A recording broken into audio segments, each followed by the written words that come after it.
5 uplifting stories to get you through the week, Part 2.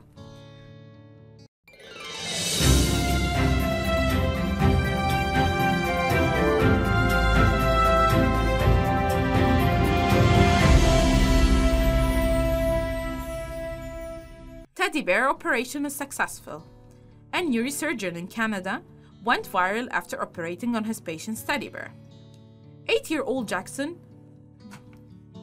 McKie suffers from hydrocephalus, a brain condition that causes an accumulation of cerebrospinal fluid. He needed a procedure to repair a shunt, which helped him drain the excess liquid from his brain.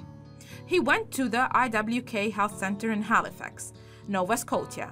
There was Dr. Daniel McNeely, one of the Jackson's primary physicians, who performed the operation. Jackson was little baby, his teddy bear.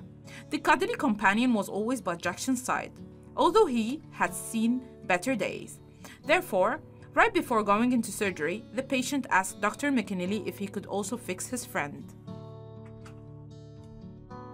Pictures of the doctor impromptu surgery went viral online.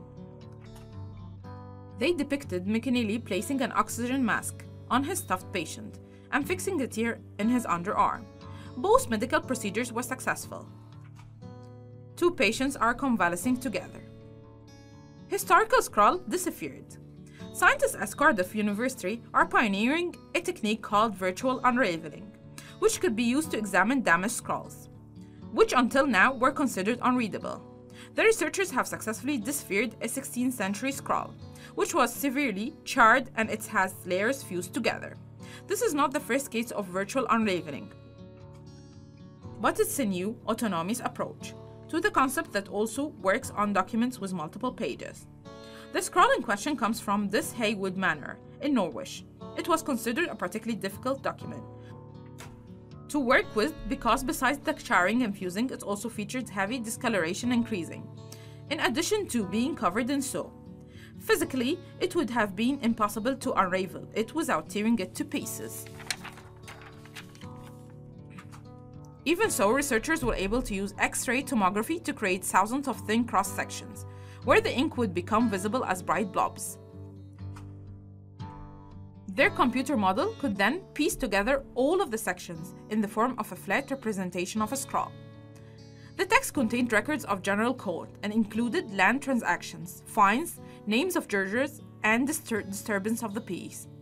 The content isn't as interesting as the proof of concept. Cardiff researchers are hopeful they could use the technique in the future to decipher many other historical documents, sitting untouched in archives and museums because they are all too fragile. Will Australia eliminate cervical cancer? According to a new report published in Lancet Public Health Journal, Australia is on track to become the first country in the world to effectively eliminate cervical cancer. The vast majority of cases of cervical cancer are caused by infections with human papillomavirus (HPV). Over the decades, Australia has successfully introduced several programs to fight the disease. First, a national screening program in 1991, and then a vaccination scheme in 2007. Currently, the country has a cervical cancer rate of 7 per 100,000 people, which is around half the global average. A predictive model published by the Cancer Council New South Wales says that the rate should drop below 6 cases per 100,000 people by 2022, officially classifying it as a rare cancer. If the trend continues, the rate could reach 4 in 100,000 by 2035. Researchers believe that at the point, cervical cancer could be so uncommon that it would be considered eliminated. Currently, there is no official threshold set by the World Health Organization for this criterion. Even so, when they do set it, Australia is likely to be the first country to reach it. Enter the brain net.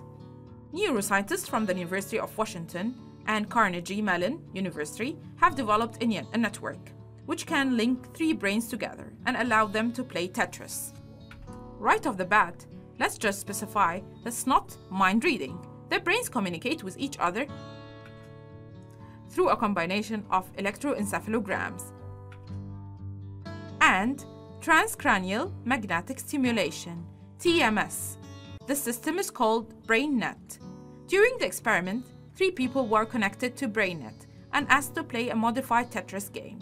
One of them was the receiver, who had to decide if a falling block needed to be rotated or no. However, he could not see the bottom of the screen and instead had to rely on mental hints sent by the other 2 test subjects, who were the senders. To transmit their choices, the sender stared at 2 flashing LEDs. A 17 Hz one for rotate and 15 Hz one for do not rotate. The receiver experienced their decisions in a form of flashing lights of varying intensity, called phosphopennies. The experiment was performed 16 times using 5 different teams, reaching an average accuracy of 81.25%.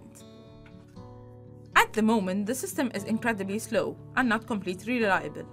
It's also still waiting to be peer-reviewed by the neuroscience community. However, if it keeps developing, researchers believe it could be incredibly useful for brain-to-brain interfaces, BBI, that enable cooperative problem solving. BrainNet could also be a boon for the medical world, helping people unable to communicate otherwise. All hail the Queen. An 8-year-old girl earned the moniker of Queen of Sweden after pulling an ancient sword out of a lake in Jönköping country, drawing parallels to the story of King Arthur and Excalibur. Last summer, Saga Vansik was playing outside her family's holiday home near Vidjustern Lake. She was throwing sticks and stones and skipping them off the water. A drought has significantly lowered the level of the water, thus bringing to shore items that have been submerged for centuries. Saga picked up one stick out of the mud, but soon realized that it had a handle and was covered in rust. She knew she had found a sword and went to show it to her father. The sword was around 1,500 years old, predating the Viking era. It was 85 centimeters, 33 inch long, and came complete with a scabbard made out of the wood and leather. Since then, archaeologists made their way to the lake and also found a brooch from the same time period. As for Saga, the locals now refer to her as the Queen of Sweden, after being handed the sword by the Lady of the Lake.